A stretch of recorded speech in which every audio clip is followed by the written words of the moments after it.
alors ci tukki googu Sonko ginnaaw Addis Abeba def na crochet ba amal na umra waxtu wi sax yëguguñ ne jóge na fa am déet waaye ma nga woon màkkatal mukaram di fa amal umraam mais lan moo war a mën a sabab crochet boobu à la Mecque ndax dafa am beneen lecture géopolitique ci diggante Sénégal ak Màkk bi ci nekk wala dafa dem ci coobare boppam ngir accomplir devoir goo xam ne en tant que croyant mu daal ko fay amal Arona.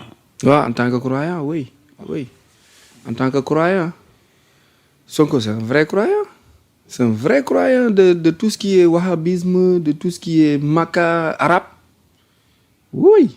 Sonko du dem dans le Moyen-Orient wala mu dem dans Afrique de l'Est ba pare du def umra. Non, il n'ose pas. Parce que il est dans ça, daf ko gëm. Dans son sang, loolu la gëm. Il prend le prophète comme référence. Partout. Paix salut sur lui ci lépp lu muy def. Donc fu la fa occasion maye pour nga dellu ci rek demaat ci. De sang, il n'est pas... De vision, il n'est pas trop confrérique. Il est plutôt... pour la vision la vision et la façon de faire du prophète. Hein. Oui, il est carrément sur tout ce qui est sunna, mooy prophète bi tege woon. Donc, dem umra ak yooyu noonu wareef la. bu la ko sa jot maye saa yu occasion bi présenté wu rek nga daw ziar def ay ñaanal réew mi après ñu nekkaat ci jàmm. ok mais nos confrères yi tamit génnuñu sunna génnuñu. waaw bon après y a des simulations et des spéculations. alors wax gooma li ma bëgg a dégg de je passe. ja on passe waaw. waaw parce que defe naa soxna tuuti nu ngi bëgg a àgg ci. càppaandaw émission bi parce que volet géopolitique bi war nga ñu ci defal ak tënk fi àddina toll ak yiñ fi waxtaane woon jamono yële abordé woon nañ fi coowal Epstein bi Arona. Actuellement nii Trump au niveau de l'actualité ba tey sax Epstein bi Hillary Clinton dafay accuser Donald Trump d'avoir dissimulé des éléments parce que Hillary Clinton mook jëkkëram Bill Clinton dañ leen a tudd ci mbir mi Arona lan moo dolleekuwaat ci xibaar yi ak Trump mi nga xamante ni tey jii nii ñu ngi koy tudd lool ci mbirum Epstein bi fan lañ jëm ak dossier Epstein bi Epstein dundatul waaye balaa génn àddina mu daa dee. Est-ce que dee na naturellement wala est-ce que dee na sax. waaw léegi je vous écoute. Qu'en est-il de l'affaire Epstein ak li ci dolleeku récemment. fi ñu jëm. waaw mooy dañuy commencer dem ci tribunal militaire def jugement ñii ñu yóbbu leen Guantanamo ñii ñu exécuter leen. exécution jàmm. oui. Trump bu doon pédocriminel wala mu nekk criminel wala mu nekk pédophile moom du voter loi bu nga xamante ni depuis Abraham Lincoln amul États-Unis mooy la loi sur la transparence musul am. Il a été le premier président à déclassifier tous les documents classés top secret par FBI et CIA, y compris la mort de Martin Luther King, de Malcolm X, mais de Tesla sax ak de John Fitzgerald Kennedy.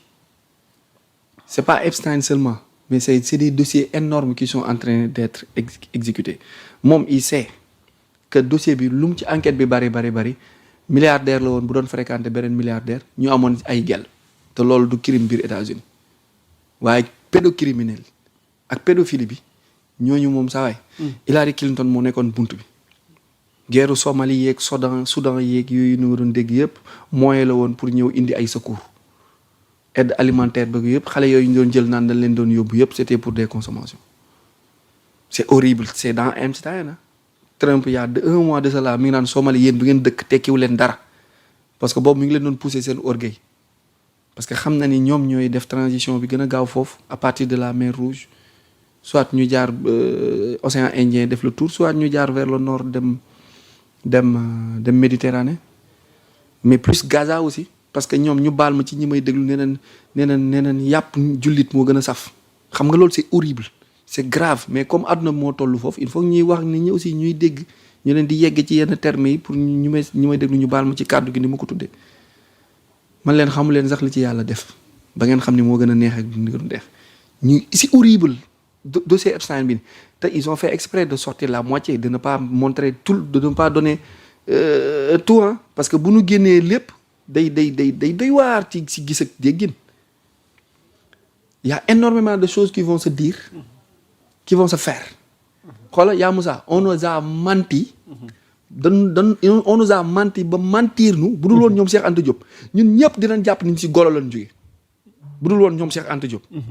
nit dina jàpp ne ci golo la jóge parce que théorie boobu dañ koo def suñu bopp def ko suñu bopp ba àdduna sosoo ba 1924